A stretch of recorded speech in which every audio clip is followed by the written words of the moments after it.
How's it going? It is Charles Botenston. I just wanted to make sure it's on. I pressed a button and oh, the battery's going bananas. So I better make this really quick. So the newest book is If I'd Known Then What I Had Known Now. The book is good. It's essentially about every single every single, everyone's like, your goals change, everything changes as you go through life. And essentially, he goes through each stage of life, and he says, if I had known this during that stage, I would have done this. If I had known this during that stage, I would have done this. So he goes up from literally zero, obviously, 0 to 55, because he's 55 when he wrote the book, and he's retired in Hawaii. Tough love, I know.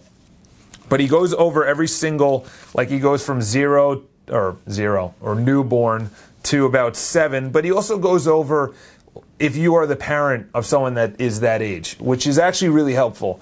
And what I liked about the book is that you're kind of going through and comparing it to the way that you did things, whether it's from, 7 years old or 15 years old or 25 years old or whatever age you are. You go through and you understand, oh, okay, this is how I did it. There's a lot of repetitive things in the book. There's a lot of kind of obvious things in the book, like when you're at school, pay attention. When you're with your parents, pay attention to them. And you know what's funny is that I was thinking about it. I'm like, if I'm 15 and I got this book, and in there it says, look up, excuse me, it says look up to older people, go to school, pay attention. It's not about the grades, it's about the learning. Excuse me, it's really cold in New York City today, so. But I'm thinking, if I'm 15 and I'm reading this book, I'm like, I'm not going to really pay attention. I'm not going to lie. If I'm, I really was not the best son, to say the least. I don't know how they did it. But lesson number 1, it actually goes from age 7 to 15. So it goes over everyone that, your thoughts, your habits, going to school, your brother, your sister, your friends, your parents. And it goes over just good areas. Then the next one is 16 to 25. Goes over pretty much the same thing. School, family. He said don't rush into marriage. Look at nature, dating. I actually did like the dating part. That was actually a really interesting part. He said if you're the man, be the man. If you're the woman, this is what to look out for. This is what you should be going for. And for the guy, obviously, because that's what I am, and that's what I'm looking for, is that there's things in there. He said, don't be, and this is brilliant. He said, don't be too available. Don't always be available. Don't always be there, because anything that's always there you get used to and then you don't appreciate it. He goes, be a little bit different, switch it up, be, a little unpredictable. Don't always be there. That is an amazing, because when you're always there, people that say travel 1 or 2 weekends a month, for work, or say they do travel 2 weekends a month, you really appreciate that person when they're there, because they're going to be going away. But if they're always there and they're always available and they're always the same way, that gets boring. That's unpredictable. And I guarantee that really boils down to, because you're not growing. And if you're not growing, you're dying. And if you're dying, you're boring, not really being who you should be, or you're not being the best person you could be. And to be honest, I think that's the reason why a lot of people get divorces, is it just ran its course. What does that mean? It just ran its course. It didn't just run its course. It's just you guys didn't grow together, and growing is conquering a new stage of life. Very good portion in there is dating. Don't get married too quick, because it is the biggest decision you're going to make. Biggest decision. There's a lot of people that get married too soon or engaged too soon. It's silly. I know someone that actually, I know 2 people. One of my best friends, he got engaged after 6 months, and then I know someone that got engaged after 2 years. She then moved to that state to be with him, bought a house with him, and then it didn't feel right and ended it. And I was talking to her, and she had so much power and so much vigor and so much enthusiasm. She said she knew it wasn't right. Why spend the rest of your life with someone that's not right? Why go into something and potentially get a divorce? Or, and she is such a strong woman because of it and after it.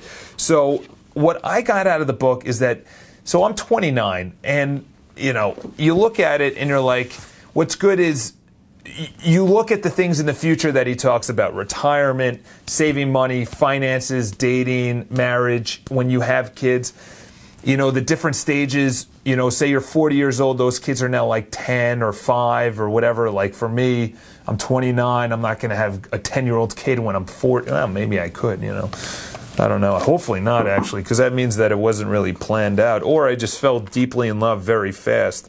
But either way, the book was good.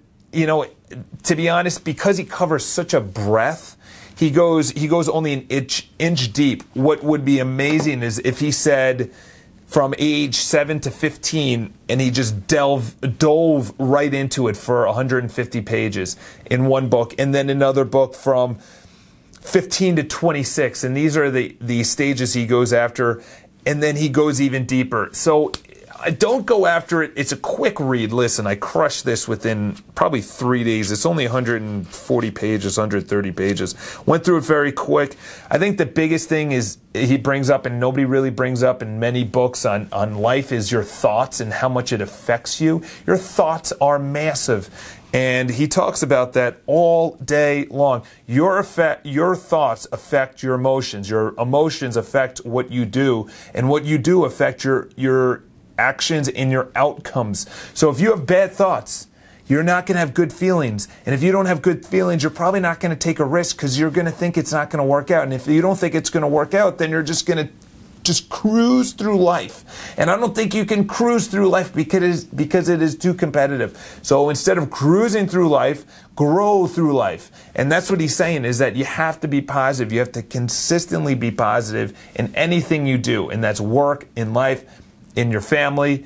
And family life is really important. So I know that I just trashed the book. I give it a 3 out of 5 stars. Maybe because I know most of it. I'm also halfway through. He retired at 55, but health and family he brings up. So I do recommend it if you're going across country and you just want a quick read. It wasn't expensive. It was probably only about $5 or $6 on Amazon. And do I recommend it if you want to get something out of it?